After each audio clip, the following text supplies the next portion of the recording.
Hello friends, welcome to Prema's terrace garden. இன்னைக்கு நம்ம பார்க்க வேண்டிய கீரை ஆராக்கீரை. புளியாரைன்னு சொல்லுவாங்க ஒரு சிலர். புளியாரை என்பது 3 இலை இருக்கும். இதில் வந்து 4 இலை இருக்கு பாருங்க. இந்த இலையை மட்டும்தான் நம்ம சமைக்கிறதுக்கு எடுத்துக்கணும்.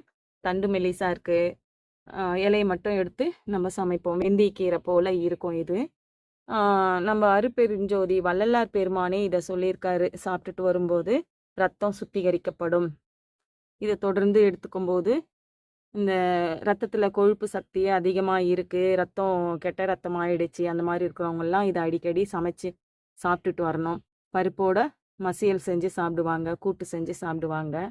உடம்பு ரொம்ப ஆரோக்கியமா இருக்கணும்னா, இந்த மாரி கீரை வகையெல்லாம் நம்ம எடுத்துக்கணும். இத வந்து இன்னைக்கு நான் சமைக்க போறேன். இந்த மாரி இலைய மட்டும் எடுத்துக்க போறேன். இந்த பாருங்க, இந்த மாரி இலைய தான். இது ஒரு சின்ன வேர் பகுதி தான். தண்ணியிலே தான் வளரும் இது. அள்ளி செடி மாதிரி. இது பாருங்க, உள்ள தண்ணி இருக்கு பாருங்க.